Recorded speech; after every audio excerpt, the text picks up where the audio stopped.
The Green album was a huge commercial success, but Weezer didn't want to profit off of this by making Green 2. In fact, they wanted to switch up and headed in the opposite direction, experimenting with heavier and messier sounds. The band had over 30 demos for the next album, but obviously that was far too much for a standard record. So, the band reached out to their fans to help them pick the best songs. Despite the common disagreements between Rivers and the fan base, they settled upon 13 songs, which built their fourth studio album, Maladroit. Hello everyone, welcome to the fourth episode of my Weezer reviews, and today we are talking about the underrated yet fan favourite Maladroit. This album is highly praised within the community due to the heavy riffs, creative solos and quality songwriting, yet isn't talked about much outside the fandom. In my last video I was a bit of a negative Nancy, as I find the Green album to be incredibly boring, but I can assure you my opinions on this album shine compared to its predecessor. So, let's get on with the video. This opening immediately tells the listener that this album is different from their past three. The drums open the song with a strong tom groove, then the heavy riff comes into play, showing the album's impressive instrumentation right from the beginning. Then, Rivers comes in, and whilst the verses are nothing special, the chorus is incredibly catchy, with the guitar playing a melodic riff in response to each line. The guitar solo is decent, which then transitions into the final chorus, as it finishes as strong as it started. From my perspective and many others, the song is about how they evolved from Blue, as not a single album has sounded the same since. Which is what the lyrics, "If you hate this, I can't blame you," explain, as being a strong fan of a band who change their sound every album isn't that easy. Well, at least they never change their sound drastically in the future, right? The lyric, "So I'll flame you," is a reference to the infamous interview where he, flamed his fans. In an interview with Guitar World in 2002, Rivers said, "Hell no, fans are annoying. They all want something, yeah, or asking me to play a certain song. They're all little bitches, so I avoid them at all costs." Damn. I'm sorry, Rivers, for existing. Overall, this is a great opener, as it showcases the album's impressive and creative work, with lyrics that are self-aware, which is why this song gets a strong 8 out of 10. This is the most poppiest, radio-friendly song on the album, which makes sense why it was released as a single. This also means this song is one of the catchiest songs on here. The power chords act as a nice progression, and I do love the tone of the guitars. The O's can be a little obnoxious at times, but it's nowhere near as annoying as the songs on Green. Also, the solo is one of my favourite Weezer songs of all time, as it's super fun to play on guitar. The song is simple at heart, but is executed well. Also, this song was written alongside Hashpipe, aka one of the only good songs on Green. Apparently Rivers took like 3 shots of tequila, popped some Ritalin and paced around until he wrote a song. So, out came 2 great songs. Although, let's not beat around the bush, Hashpipe is miles better. The lyrics make no sense. "Cheese smells so good on a burnt piece of lamb" is one of the most random lyrics ever, and I wanted to find out what it means on Genius, but all that was said was, "Apparently it does, I couldn't tell you." So that's helpful. Also, who gave Rivers permission to say this? It's now starting to make sense that he was drunk whilst writing this. Whilst this song isn't anything breathtaking, it's a fun radio pop rock song with confusing lyrics and a great solo. I'm feeling a light 7.5 out of 10.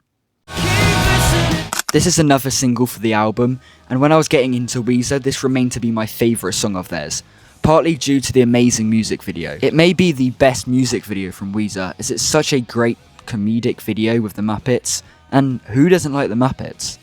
Although the single version is much better than the album version due to the intro being cut from the album version. It sucks the single version isn't on streaming apps. The drums are great on this song, showcasing Pat's simple yet effective style.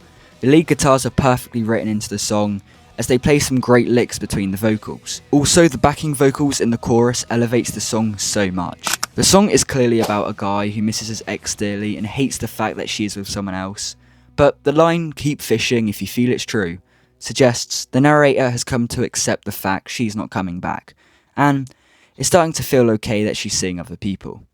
Despite the song's simple nature, and you could agree it could be a song on green, although it's executed much stronger, it's a great single with impressive vocal melodies and an amazing music video. I think this song deserves a light 9 out of 10.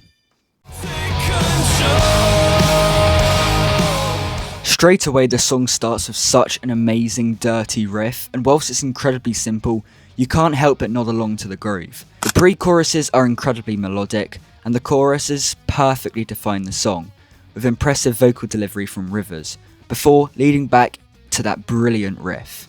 Again, we have another decent solo, as it's clear the guitars are the highlight in this song, from obviously the main riff to the subtle tapping riffs in the background of the song. Also, guitarist Brian Bale loved this song and wanted it to be a single. Sadly, his wish was not received.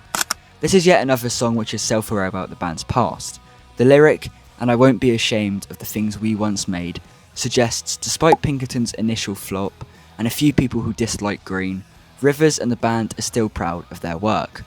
And the chorus suggests that Rivers feels restrictive in his creative process, as his work is always criticised, with little to any positive feedback.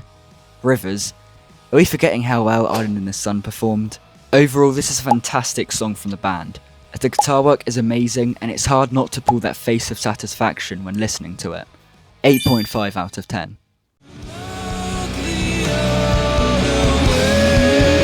This is one of the more laid-back songs from the record, and whilst that sadly does make it a little less memorable, it still doesn't take away from the song's beauty.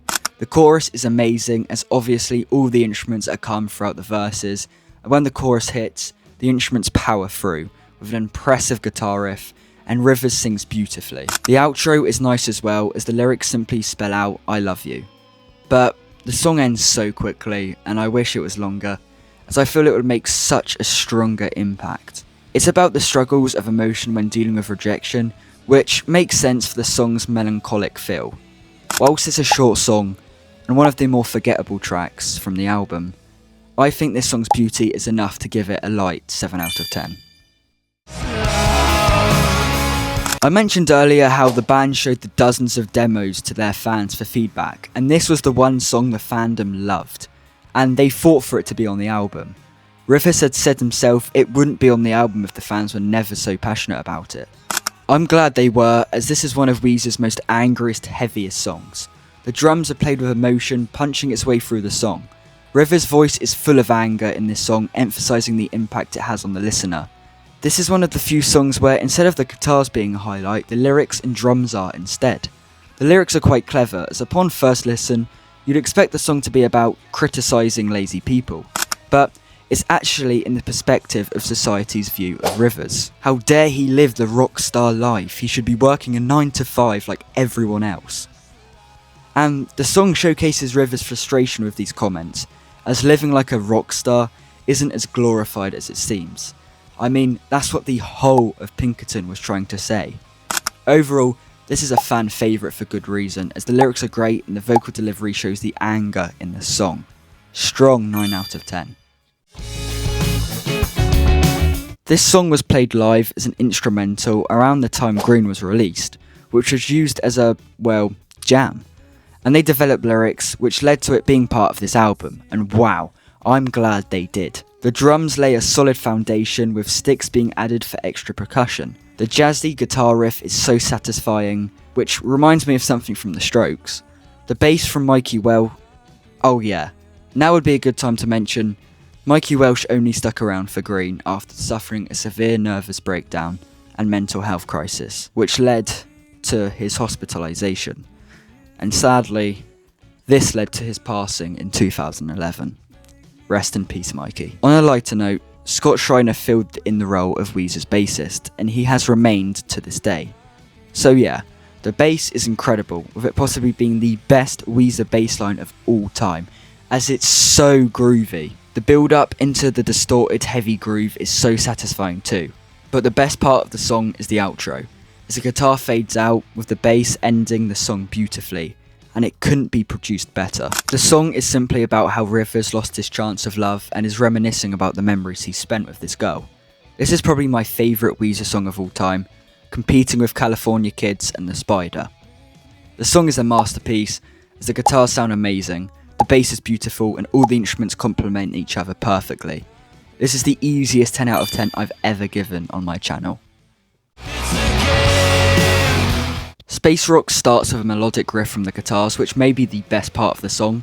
It then transitions into the first verse with some ooh-oohs in the background, which do come across as slightly obnoxious. I do enjoy the melody in the verse, but that's the only real takeaway, as it does nothing to feel too special. The rest of the song is also quite mediocre, and the fact it's under 2 minutes long only helps the song to be forgetful.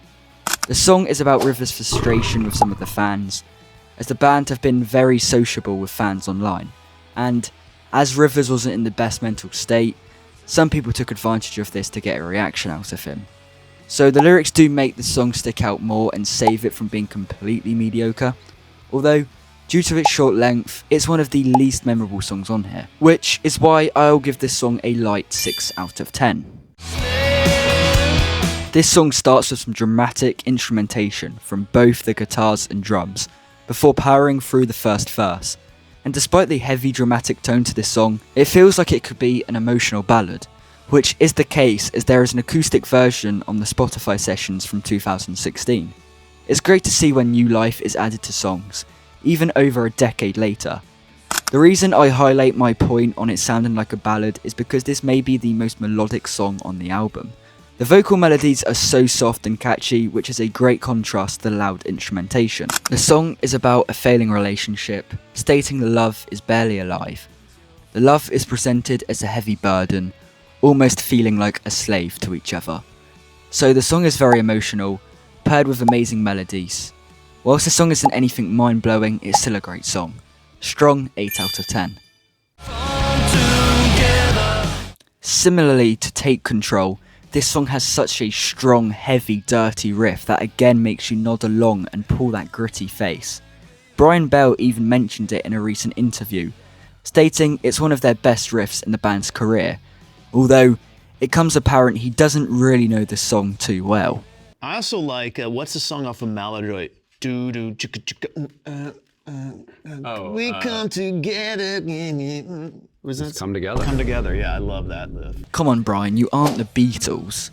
But the song is great. Yet again, the chorus is incredibly melodic, and the backing vocals elevate the song to its peak. The solo is super impressive and sounds perfect, with it being the best solo on the album. I also love the way the song ends, as the drums pound through and the riff plays one last time. Speaking of drums, Pat has stated that this is his favourite from the album, which doesn't surprise me as the song is brilliant. The song focuses on strung, punchy lyrics rather than a full narrative, but many people like myself see it to be a song about an emotional mutual collapse or connection. Overall, this is one of the strongest songs from the album, and I like to picture it as Take Control's cool older brother. Strong 9 out of 10. As soon as this song starts, you're met with some intense drums, with then a guitar playing an impressive riff before charging into the verse, which are catchy enough to be choruses. Speaking of which, the choruses are short but sweet, being the most memorable part of the song. The instrumentation is chaotic yet gives enough room for Rivers' vocals to stick out. Sadly, this is another stupidly short song, not even reaching the 2-minute mark, which is annoying as the song could have been so much more. The solo is great, but it keeps with the theme of short and sweet. There is no official meaning for the song, but it is interpreted to be around a one-night stand, as the song follows the confusing emotions that are created after. Also, this is the earliest Weezer song to have never been played live, which sucks as I'd imagine it would sound amazing live. The song is super chaotic in a good way, but it's way too short. If it was longer, it could be one of the strongest on the album, but it leaves me wanting more. Light 7 out of 10. This song is the closest sounding to Green on this album, and with that you'd probably expect me to criticise this song to the bone, but it's executed pretty well here. Whilst the verses aren't anything magnificent, I really enjoyed the choruses, as they are full of energy and are decently catchy. Although despite from the solo, the instrumentation is the weakest we've seen on the album, which comes back to my point of it sounding like a Green song. The song is also simple in meaning. It's a straightforward expression of showing romantic gestures. Also, drummer Pat has stated that this is his least favourite from the album. Do I agree? I'm not sure. Me and you will both find out at the end when I rank each track. Overall, this song is nothing special, but it's also not offensively bad. Some catchy melodies and a good solo, but aside from that, nothing too much to take away from it. This song is a strong 6 out of 10. We finally reached the end of the album and it ends excellently with December. It's one of them songs that doesn't grab your attention with flashy guitar solos, loud drums or complicated lyrics. Instead, it knows its job, which is to sum up all the album's strong points, but in a subtle way. The drums lay a great rhythm and the guitars play great, slow melodic riffs while still having the same tone of the rest of the album. Whilst it's nothing amazing, each of the instruments do their job. The solo has a great story as well. Rivers and Brian each played their part separately, without knowing what each other were doing. And Rivers stated, "We just mashed them together to see what would happen, and it sounded beautiful." And indeed it did. The song doesn't have a clear story, but instead the song focuses on themes of emotional endurance, healing and faith. Whilst the song isn't mind-blowing, it works well as a closer, as it doesn't come across as too ambitious. I think this is a strong 8 out of 10. So, those are my thoughts on each song, but what do I think of the album as a whole? First, here is each song ranked worst to best, in my opinion. 13, Space Rock, 6 out of 10. 12, Love Explosion, 6 out of 10. 11, Possibilities, 7 out of 10. 10, Death and Destruction, 7 out of 10. 9, Dope Nose, 7.5 out of 10. 8, December, 8 out of 10. 7, Slave, 8 out of 10. 6, American Gigolo, 8 out of 10. 5, Take Control, 8.5 out of 10. 4, Keep Fishing, 9 out of 10. 3, Slob, 9 out of 10. 2, Fall Together, 9 out of 10. 1, Burndt Jamb, 10 out of 10. So, as you can see, this album has many incredibly strong tracks, with not a single one I consider bad. Maladroit is a complicated album in terms of labelling a word to it. I want to regard it as underrated because most of the songs on here are rarely talked about, but within the fan base it's praised so much and giving the title of underrated so much that it loses that underrated title. But I think in the grand scheme of things, I would say this is certainly underrated. There are so many strong tracks on here that no one seems to talk about. From Fall Together, Take Control and Death and Destruction, there is pretty much a banger after banger. And it also happens to have one of my favourite Weezer songs of all time on here, Burndt Jamb. So I have no reason to complain. Among every track I gave a score out of 10, I found the average score, which will also be the album score. So when rounded to the nearest 0.5, Weezer's fourth studio album, Maladroit, gets a light 8 out of 10. Maladroit is a great follow-up to Green, as despite the huge success that album brought, the band steered in their own direction. One more point on the underrated claim is the fact that some of the songs on here are quite forgetful with the first few listens, and the average person wouldn't listen to it more than once. So, that is why the album goes unnoticed, whereas strong Weezer fans like me always have Weezer playing, so we are incredibly familiar with said songs, which makes us appreciate them even more. So guys, that is the end of the video. I hope you enjoyed this video. This might be a long one as it has 13 tracks and I didn't cut short on some of the ratings. I did go and write quite a lot judging by what I've just read out. My voice is actually really tired, and yeah, I just want to say also thank you so much for the support. Recording this, my Strokes video just came out and it's doing stupidly well. It's at like 700 views and it's only been like over 24 hours, which is unheard of for me. I'm super grateful, and this Weezer series is coming along really well. As of recording this, the Green Album video hasn't even come out yet, so I hope that video does well. We'll see. But yeah, stay tuned for more Weezer videos, and I'll see you in the next one. Goodbye.